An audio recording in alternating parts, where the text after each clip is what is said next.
L'ASMR s'écoute avec des écouteurs. Bonne relaxation. Bonjour à toutes et à tous. J'aimerais vraiment vous dire merci du fond du cœur. Aujourd'hui et en moins d'un mois, vous êtes 100 à me suivre. Et c'est vrai que faire de l'ASMR prend du temps. Et même si l'acte de créer me satisfait énormément, c'est vraiment un épanouissement d'être suivi, d'avoir des commentaires comme vous le faites, de participer à créer cette communauté. C'est magnifique, comme disait mon grand-père. Mais à son âme, c'est formidable. Maintenant, je vais essayer de raconter une histoire que je viens ce matin, je viens de raconter à mon fils. Bon, je précise, il a 3 ans. Donc il a 3 ans. Bon, cependant, il a été très captivé le temps que je plie mon linge, qui était une montagne de linge. Je l'ai trouvé vraiment sympathique, cette histoire que j'ai improvisée. Voilà, bon, on sait tous les histoires, il y a des rémanences de ce qu'on a lu, de ce qu'on a vécu comme émotion. Donc je ne dis pas qu'elle est que de moi, mais voilà, c'est une histoire que j'ai improvisée ce matin. C'est une petite poule brune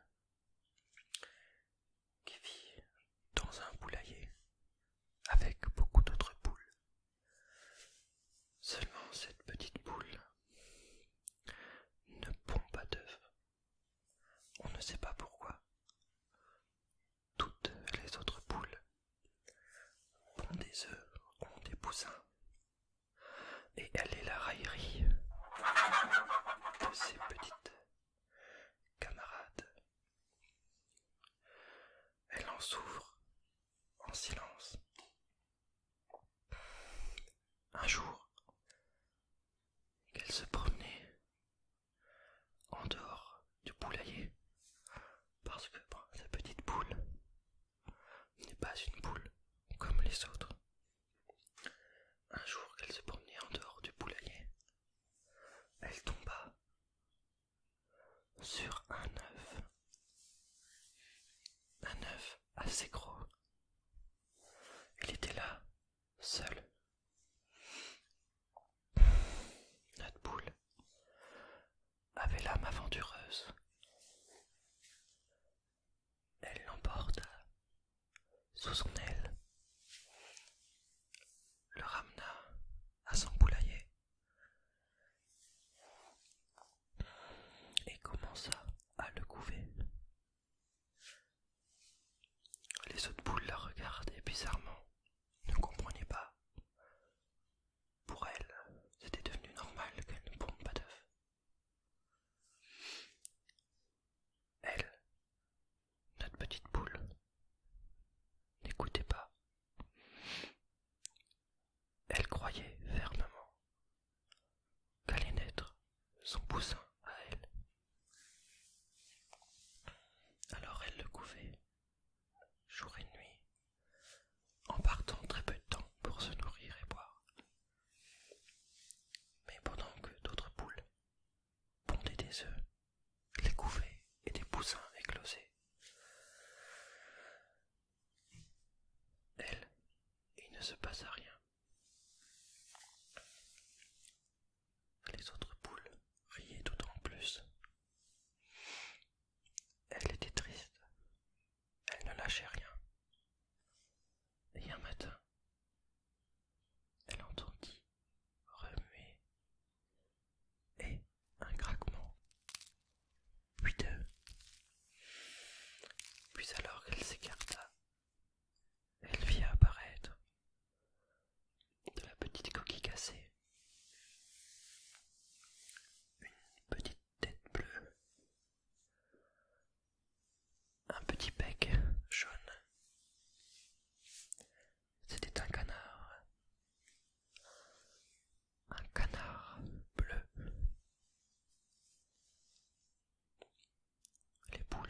émissaire.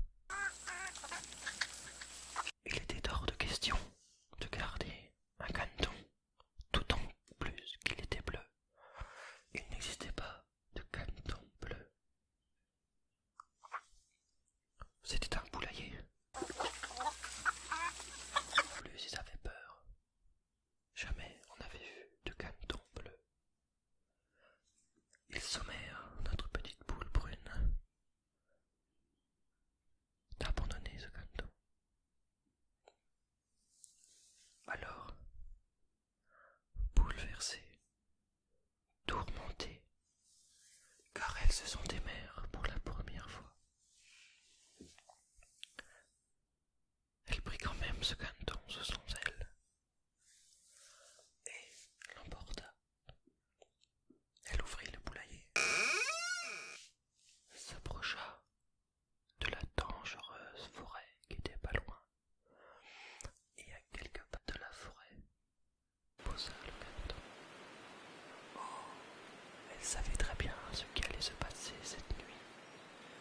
Oh, les renards, les sangliers, les belettes, les martres, les hiboux, les chouettes allaient prendre part à leur chasse nocturne.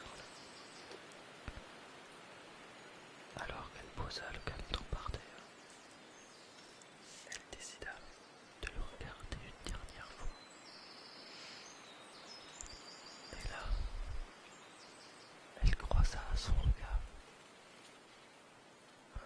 et elle vit la pureté, l'innocence et tout l'amour que peut avoir un petit caneton pour sa maman. Elle se souvint les mots des poules. Ne reviens pas avec ton caneton ou ne reviens jamais. Elle ne put se résoudre à l'abandonner. Elle était sa mère, dorénavant.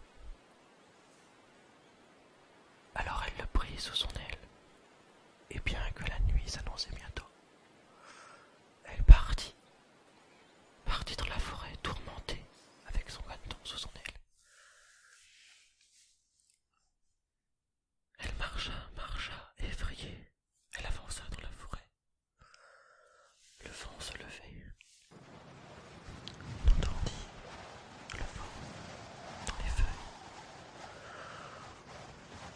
Ça faisait de plus en plus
Aussi avait-il vu certainement bien des choses, mais sûrement pas une poule se réveiller dans une forêt.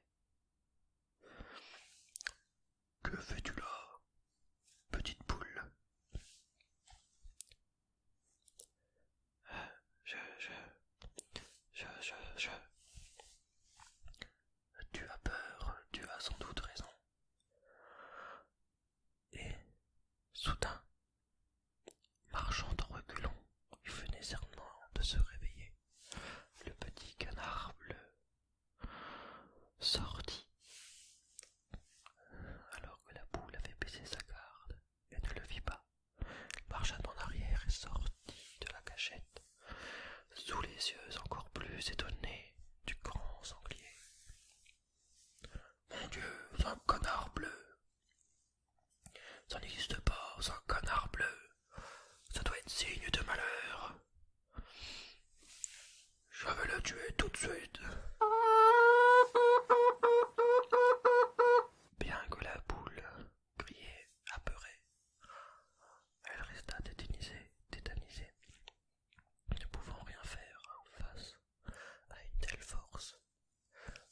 C'est alors que le sanglier, au moment d'abattre ses défenses, croisa le regard du petit caneton, et il vit l'ignorance, la pureté et l'amour, et l'envie de vivre que peut avoir un petit caneton. Et son grand cœur de grand sanglier fut touché, rachapé. Il resta là un moment, ne sachant ce qui se passait sans lui. Puis il reprit. Je n'ai jamais vu de canard bleu,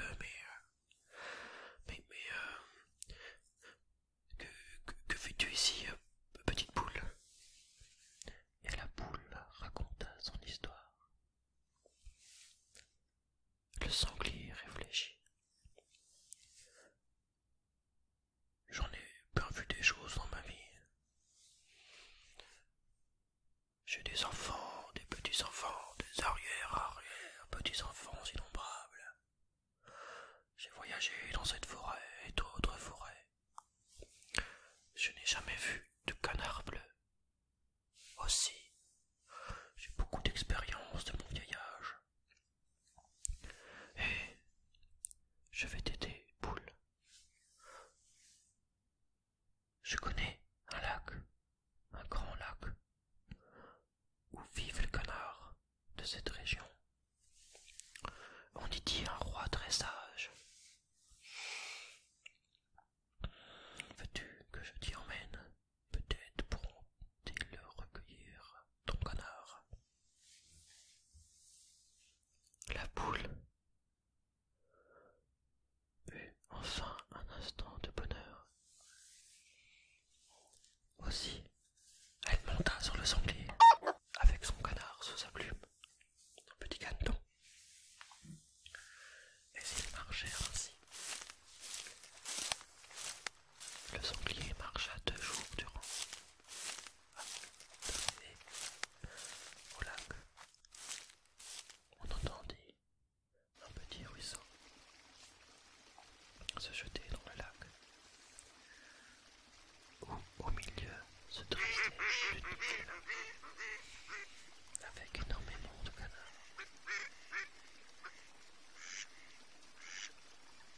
Soudain,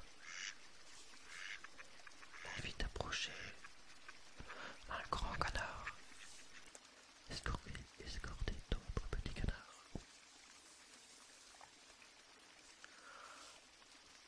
Bonjour, canard. Bonjour. Je sais qui vous êtes. On ne parle que de vous. Comment ça, on parle de moi? Fit le sanglier. La poule était étonnée. Le petit caneton terrorisé. Toute la forêt ne parle que de ça. Toute la forêt ne parle que d'un sanglier, d'une poule et d'un caneton.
quelques heures de cela, de ce petit groupe d'animaux étonnants.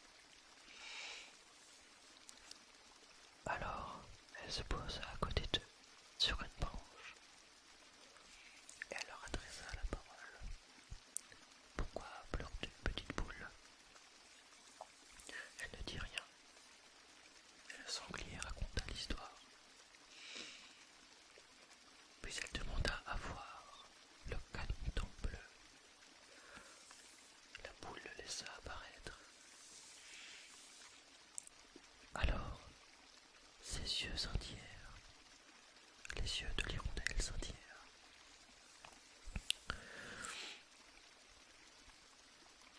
J'ai déjà vu des semblables il y a plusieurs années. Ils vivent en Afrique. En Afrique, fit le sanglier. Oui, en Afrique. Mais c'est par où l'Afrique, fit la poule. C'est loin, très loin. Par là-bas, il te faut contourner la grande mer, passer par-delà des montagnes, à des mois de marche. Et puis, soudainement, l'hirondelle croisa le regard du petit caneton. Elle y vit l'ignorance, l'amour,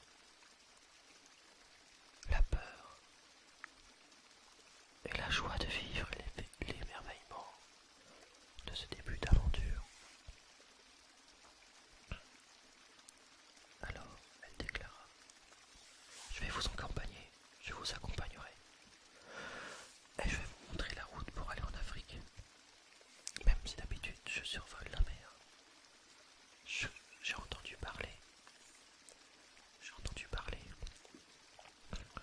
de ce chemin et je vous accompagnerai par mon regard furtif. »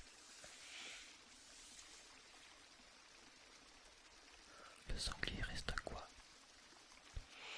Il déclara qu'il voulait bien aller s'emmener jusqu'à la frontière de la forêt. Alors ils marchèrent ainsi quelques heures sur son dos, l'hirondelle, la boule et le caneton. Arrivés à la lisière de la forêt, le sanglier se tâtait. Il savait bien qu'en laissant cette boule, ce caneton et cette hirondelle seule, leur destin était presque scellé face à ces multiples dangers. Aussi, ils s'étaient liés d'amitié à cette boule et ce petit caneton. Puis il réfléchit et demanda à son cœur ce qu'il devait faire. Son cœur lui répondit que s'il, d'aventure, il voulait vivre, vu son vieil âge, ce serait certainement la dernière occasion. Alors il partit avec eux. Et notre petite boule, notre petit caneton, notre hirondelle et notre sanglier firent route vers l'Afrique. En contournant la grande mer. Sur leur chemin, ils eurent beaucoup d'aide de tant d'animaux. Le bruit se faisant. Mais un beau jour, à l'approche du désert, ils furent bloqués plusieurs jours durant dans une chaîne de montagnes. Bientôt, à court de nourriture, l'hirondelle, épuisée à force d'essayer de voler pour trouver de l'eau, voir de l'eau, quelques nourritures, quelques brins d'herbe, était épuisée, elle ne pouvait plus voler. Le sanglier était épuisé également à force de marcher, et même le poids de ces petits animaux commençait à se faire sentir. Ils avaient l'impression de tourner en rond dans cette énorme montagne avec ces énormes falaises. Et c'est là qu'on entendit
pris son courage à deux mains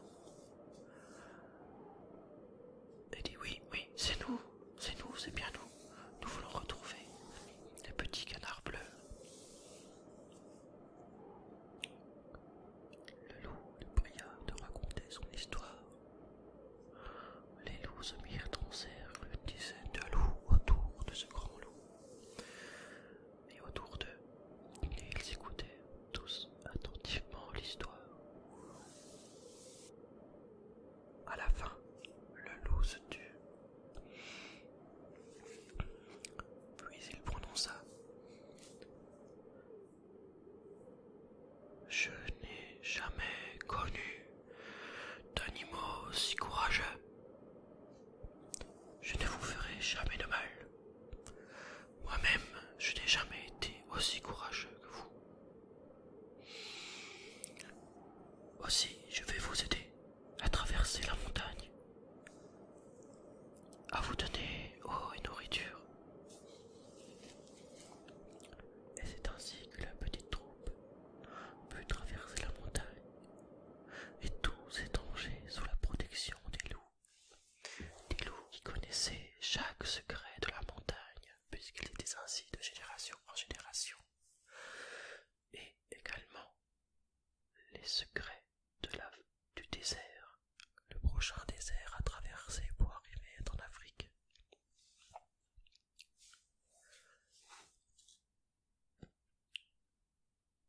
Bientôt, ils arrivèrent de l'autre côté de la montagne, et devant eux se dressait le désert. Aussi cela faisait plusieurs semaines que notre petite troupe vivait avec les loups, et le petit caneton bleu s'était lié d'amitié avec le loup bleu. Oui, parce que notre grand loup était bleu aussi. Et ils étaient liés d'amitié. Les autres loups comprirent bien ce qu'il se passait. C'est alors que le grand loup bleu se retourna vers sa louve, une belle louve blanche, et en un regard lui fit comprendre, bien que son âge était également avancé, qu'il était d'une grande sagesse, et il savait cette petite troupe condamnée dans le désert. Aussi, quand il regarda sa compagne blanche, elle comprit en un regard ce qu'il décida de faire. Puis, s'il se mit à marcher devant le sanglier, notre grand sanglier comprit aussi. Et c'est alors que la troupe gagna un compagnon fort habile, fort puissant et connaissant un danger.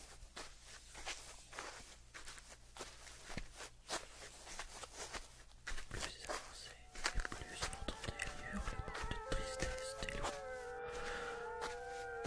sonnant également avec des tranches d'encouragement.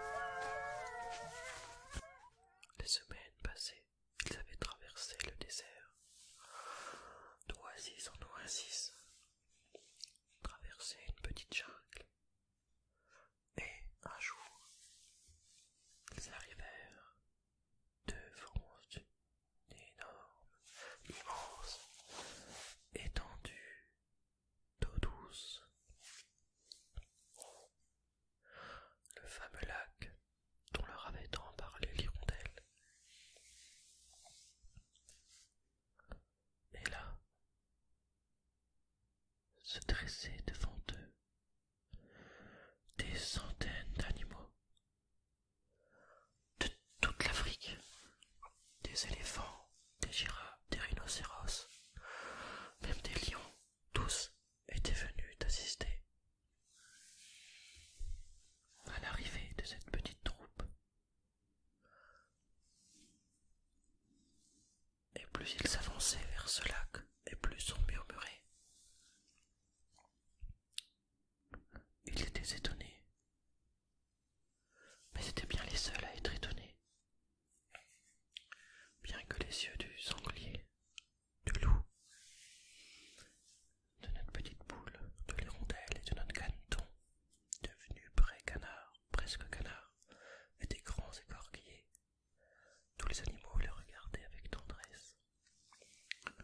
L'histoire de cette petite troupe accompagnée d'un loup avait fait non seulement le tour de la Méditerranée, mais de la terre entière. Bientôt on ne parlait que de ce canard bleu qui cherchait à retrouver les siens. Et ils marchèrent ainsi. Tous les animaux s'écartèrent en leur faisant nuée d'honneur. Et tout au bout, proche de l'étang, les attendait un vieux canard. Il marchait mal, il marchait lentement, mais il avait les plumes bleues et qui luisaient au soleil comme ceux de notre magnifique petit canton. Presque canard.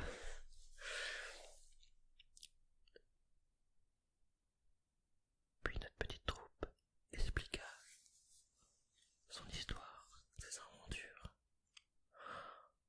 C'est alors que notre vieux canard fit un gros câlin à notre bientôt jeune canard. Puis il expliqua avec tristesse qu'il y a de cela presque une dizaine de mois,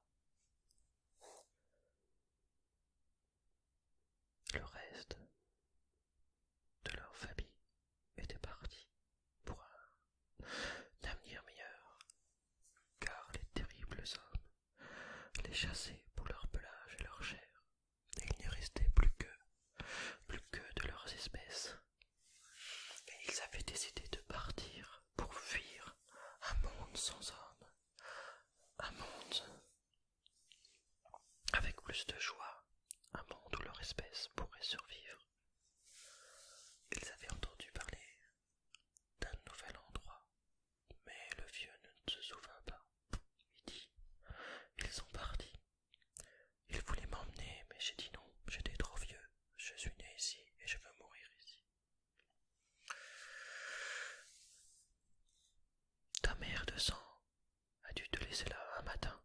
Elle ne pouvait certainement pas t'emmener dans la marche. Et tu étais recueilli par cette très gentille poule.